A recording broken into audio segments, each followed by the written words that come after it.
In today's video, I have my defender power rankings. So all the way from D1 to D12, and I've tried to put a number on each player. So yeah, obviously it's very hard. Hopefully I'm around the mark for some of these players, but basically my criteria is heavily weighted towards what they averaged last year, and then trying to figure out what's changed. So are they getting more or less kick-ins potentially? Have players around them affected them? More midfield time, new coach potentially, new game style potentially affecting them. So a few things we've got to predict and then come up with a number. So we'll go from there. So my D1 is Jake Lloyd. Now I have not been the biggest fan of the Lloyd pick because I think we'll definitely get him cheaper. However, his second game he took 6 out of the 9 kickouts, whereas I thought the first game I thought Campbell took a few. So I don't know what the plan is there, but he's taking a lot of kickouts. Took 75% of them in the back half of last year. So I'm just going off that, and I just assume that he's going to get a whole bunch of kickouts again. So I have him at 107, which is about the same as what he had last year. But I wouldn't be surprised if he's less than that. And equal D2, I have Tom Stewart. So Stewart's an unbelievable scorer. The way he scores, intercepts, a bit of kick-ins as well. Not as many as Jake Lloyd though. Rebounds off halfback. They're a bit dependent on him to kind of do a lot back there. So yeah, huge fan of Tom Stewart as a pick. My only gripe with him is durability compared to, say, a crisp and short that I have here. So for me, that would edge. I'd prefer to start Jake Lloyd, but I it wouldn't surprise me at all if Tom Stewart ended up D1. But of course, the preseason has a few little concerns here, so maybe I'll just wait it out. But he did look really good when he played, so I'm just going off that. So my D3 is Jack Crisp.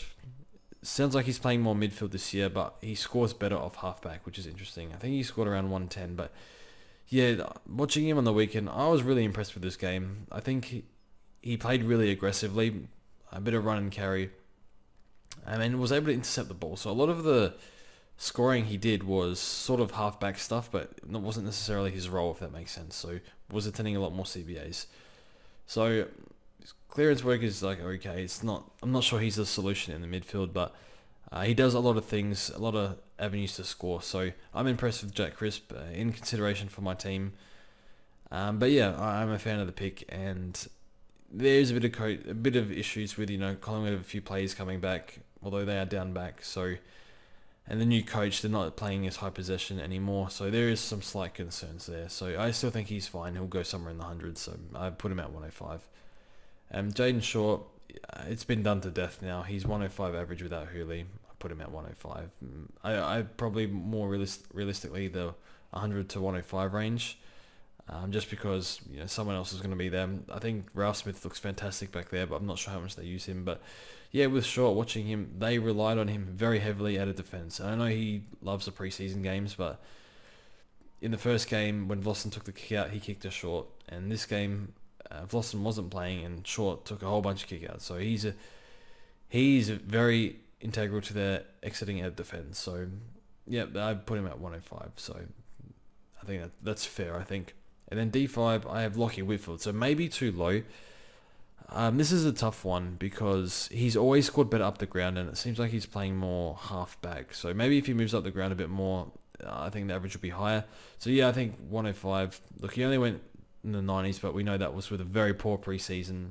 So fully fit, I think he'll tear it up. But just being a little bit conservative, because I think the main reason why I have him at 105 is because I think his kicking efficiency or reliability has dropped a bit. He doesn't seem to be as consistent by foot anymore, which is a little odd. And that's the only reason why I have him at 105. Otherwise, I think he can push 110. But see how he goes. He's had a full preseason now, so maybe he can get back to his best. So, the one that could very easily be D1, but I've been just a little bit more on the conservative side here. And then D6 is Aaron Hall. So Aaron Hall was D1 by a mile, or would have been D1 by a fair mile last year, not including, I guess, Mills and Laird, because they were midfielders, but in terms of defenders, yeah.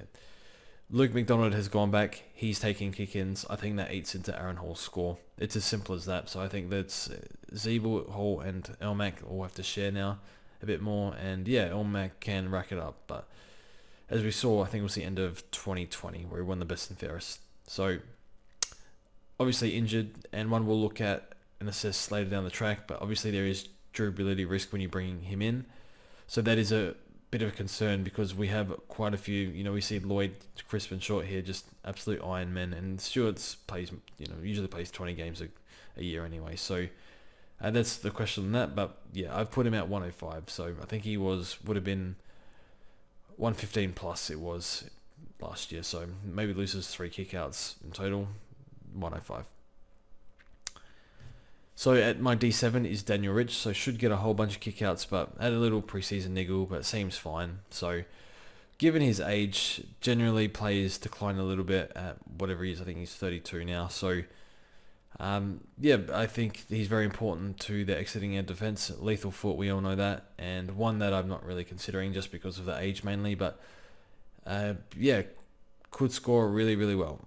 Expect him to get a bit more kickouts than last year as well. So I just put him at 105. So a lot of players I've just gone probably the easy way out and gone 105, but I think that's around where they'll go. So a lot of good options here.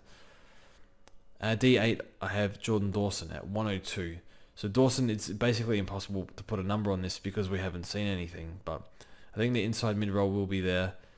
Unfortunately, the Crows, I think they'll be okay this year. I'm not expecting finals or anything like that. I think we'll see a little bit of improvement on last year, but he's not playing for Sydney. He's getting a lot of score assists. He's not exactly the most potent forward line at the Crows at the moment.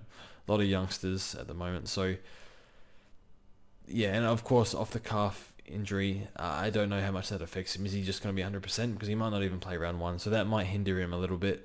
So I've put him at 102. I feel that's conservative because another one that has D1 potential here. So I think he went 115 in the wing role last year. I think they'll use him on the inside when they can. Just, it's hard because we got Crouch, Keys, and etc. So I've put him at 102, and it's almost a wild guess because new club, new game plan, and haven't seen him. So yeah, maybe he needs to adapt to the role. It takes a while. Who knows? So one that we'll look at during the season, and given the calf injury, no interest in starting him. And my D9 is Jordan Ridley. So I know JD won't be happy with this because Ridley's definitely in his top 6. So look, for advice on Ridley, he's a Essendon supporter. He's watched a lot of tape this preseason of Ridley from last year and this year. So I'd probably defer to him. But my read is he looks a little dependent on intercepts, but he's getting a lot of kickouts. But we know that fluctuated throughout the year. Redmond took none on the weekend, but he took a lot last year. So I'm not exactly sure how to read that. I think Hines took a few, Cutler took a few. I think a lot of players there can take some. So, look, they've catered with Jake Kelly. That's the upside with Jordan Ridley. They've tried to make him better by doing whatever he wants. Play his natural game. That's accountable. But my view was, I think it was only 3 or 4 games, maybe less, that he actually played lockdown. So last year. So not exactly sure. So given that intercepting role can also be a little bit frustrating because opposition coaches can sort of target these players and stop kicking towards them. So for that reason, I have him just at 102. So 98 last year, bump him up to 102.